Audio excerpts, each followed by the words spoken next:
from the jump and they never change. Man, it's a moment I could never trade.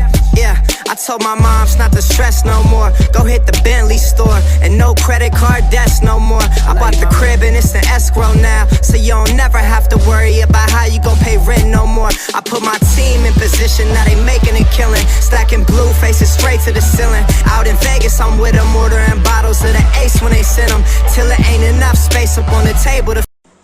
Halo, assalamualaikum teman-teman. Perkenalkan, saya Tasya Indah Silva dari Prodi Keperawatan semester 1 dengan NPM 242201113. Ingin sedikit menjelaskan tentang fungsi bagian-bagian sel.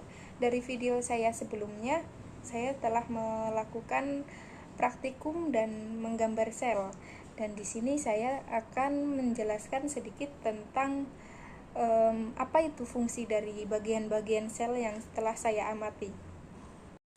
Baik, di sini yang pertama ada membran sel. Membran sel ini berfungsi sebagai penghalang yang menjaga isi sel tetap di dalam dan zat yang tidak diinginkan keluar. Lalu ada ribosom. Ribosom ini berfungsi sebagai tempat sintesis protein atau pembentukan protein. Lalu ada sitoplasma.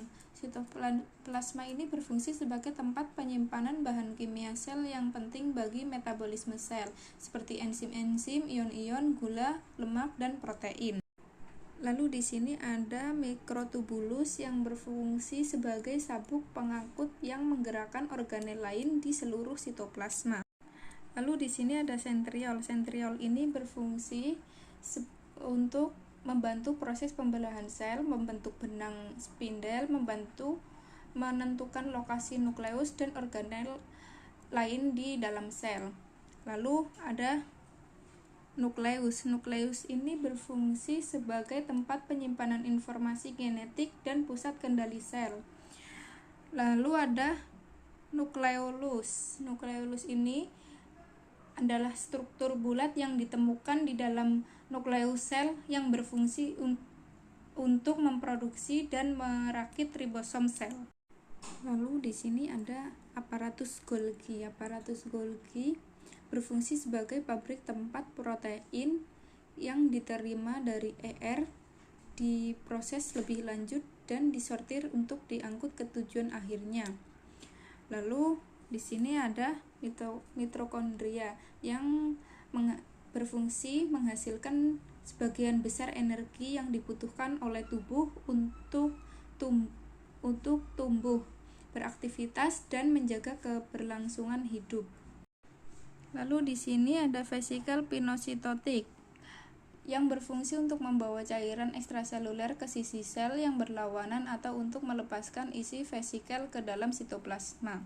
Lalu ada lisosom.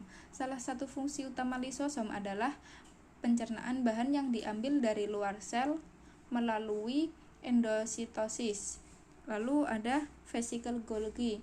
Vesikel Golgi ini berfungsi membentuk kantung untuk sekresi, terutama pada sel-sel kelenjar.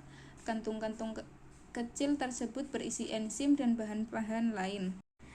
Dari retikulum endoplasma ini terbagi menjadi dua, yaitu RE kasar dan RE halus. RE kasar ini menghasilkan protein melalui mekanisme transkripsi dan translasi. Ribosom yang terdapat pada permukaan RE kasar berperan dalam sintesis protein. Lalu fungsi dari retikulum endoplasma halus ini ikut berperan dalam metabolisme karbohidrat hingga menyimpan dan melepaskan ion kalsium. Baik, mungkin cukup sekian dari video yang bisa saya jelaskan, kurang lebihnya mohon maaf. Terima kasih. Wassalamualaikum warahmatullahi wabarakatuh.